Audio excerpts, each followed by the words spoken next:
আবার দীপার জীবনে নতুন মোড়, তার জীবনে নতুন মানুষ আসতে চলেছে, তাই সে একটু ভয়ে ভয়ে আছে। এতদিন ধরে দেখে এসেছেন দীপা ও তার মেয়েদেরকে নিয়ে লড়াই করা জীবন কাহিনী, আজ দেখবেন নতুন জীবন কাহিনী। তাহলে আর দেরি না করে শুরু করা যাক। নমস্কার বন্ধুরা, টলিউড গল্প ইউটিউব চ্যানেলে আপনাদের সবাইকে স্বাগত জানাই।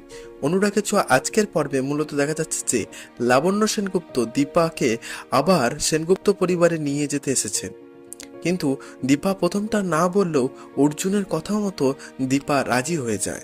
লাবণ্য দীপাকে বাড়িতে নিয়ে যাওয়ার পর বাড়ির সবাই চমকে যায়। প্রথমে জয় সেনগুপ্ত আপত্তি জানালেও সোনারূপা বলে, কাকাইয়া তুমি এই রকম করছো কেন? জয় রেগে গিয়ে বলে, কে তোমার কাকাই?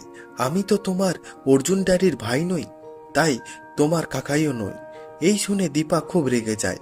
দীপা বলে, ভুলে যেও না জয়, আমি তোমার স্ত্রীর দিদি, তাই আমি তোমার থেকে বড়, আর বড়রা সবসময় গুরুজনই হয়। লাবণ্য বলে, আমি দীপাকে এনেছি দীপা নতুন করে বিয়ে দেওয়ার জন্য।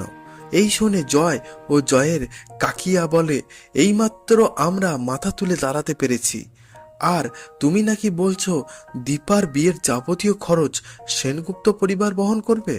জয় বলে, মা তোমার কি মাথা খারাপ হয়ে গেছে? লাবণ্য বলে, এত যে বড় বড় কথা বলছো, আমরা যখন পথে বসেছিলাম এবং দুমুঠো খাবার আর থাকার জন্য বাসস্থান কে দিয়েছিল? এই দীপা, তাই ভেবেচিন্তে কথা বলো। ওদিকে পিতাদেবী জেলে দেখা করতে যায় ভিক্টরের সাথে।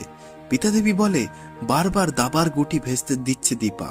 সমস্ত কথা শোনার পর ভিক্টর হাসতে থাকে। পিতাদেবী বলে, এই রকম করে হেসো না, কি করতে হবে সেটা বলো। ভিক্টর বলে, আমাকে এই জেল থেকে বের করো, তাহলে তোমাকে আমি সব দিক থেকে হেল্প করব। পিতাদেবী রাজি হয়ে যায়, কিন্তু বলে, এখন না, এখন পরিস্থিতি খুবই খারাপ, আমি সবটা সামাল দিই, তারপর তোমাকে ছাড়াবো। ভিক্টর বলে, মাতৃদেবী আপনাকে আদমরার ভান করতে হবে, কারণ আদমরার ব্যক্তির কথা সবাই শুনতে রাজি হয়, তাহলে তোমার ওই বড় ছেলে অর্জুন কেন শুনবে না?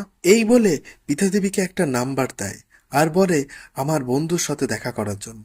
পিতাদেবী কথা মতন ভিক্টরের বন্ধুর সাথে দেখা করতে চায়।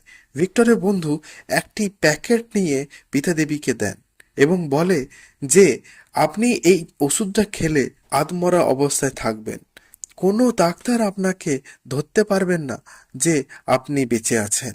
ওদিকে দীপা কল করে অর্জুনকে বলে দেখা করার জন্য।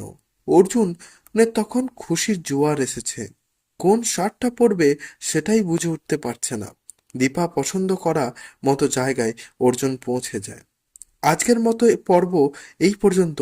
আগামী পর্ব দেখার জন্য চ্যানেলটিকে সাবস্ক্রাইব করে পাশে থাকবেন। আসতে হবে যাই, আবার দেখা হবে কাল।